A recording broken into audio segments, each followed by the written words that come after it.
అలాంటి పన్నుల భారాన్ని మనకి మోదీ గారు వచ్చాక దాదాపు ప్రతి కుటుంబానికి సంవత్సరానికి ఇందాక సోదరు లోకేష్ గారు చెప్పినట్టుగా ఒక 20,000 రూపాయలు ఆదా చేసుకునే అవకాశం కలుగుతుంది. ఇది జిఎస్టీలో విద్య కానీ వైద్యం ఖర్చులకు భారం నుంచి సామాన్యులకు ఉపశమనం కలిగిస్తుంది.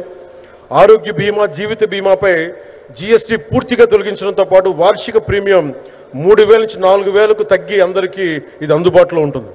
అలాగే విద్యార్థులకు కావచ్చు, ఇలాంటి ప్రతి ఒక్కరికి కూడా అన్ని రంగాల వాళ్ళకి ప్రత్యేకించి మనకి జిఎస్టీ వల్ల లాభాలని అందరికి అందించేలా ముందుకు తీసుకెళ్ళి ప్రతి ఒక్కరికి గౌరవ ప్రధానమంత్రి గారికి దీనికి సహకరించిన గౌరవ ముఖ్యమంత్రి శ్రీ నారా చంద్రబాబు నాయుడు గారికి ప్రతి ఒక్కరికి నా హృదయపూర్వక ధన్యవాదాలు తెలుపుకుంటూ, ప్రధానమంత్రి గారికి ఇంకొకసారి ప్రత్యేక ధన్యవాదాలు తెలుపుకుంటూ, మేమందరం ఈ కూటమి ఒక 15 ఏళ్ళకి తక్కువ కాకుండా బలంగా ఉండాలి. మనందరం ఎంత బలంగా ఉండాలి అంటే ఇంక ఇది తప్ప ఇంకెవరికి ఏది రాదు.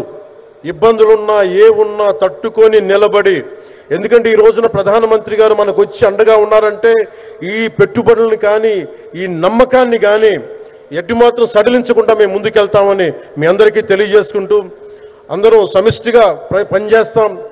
ప్రధానమంత్రి గారి నాయకత్వంలో గౌరవ ముఖ్యమంత్రి నారా చంద్రబాబు నాయుడు గారి స్ఫూర్తితోటి ఆయన నాయకత్వంతో ముందుకెళ్తాం. మేమందరం మీ ఆకాంక్షల్ని, వచ్చే తరం ఆకాంక్షల్ని ముందుకు తీసుకెళ్తామని తెలియజేసుకుంటూ సెలవు తీసుకున్నాను.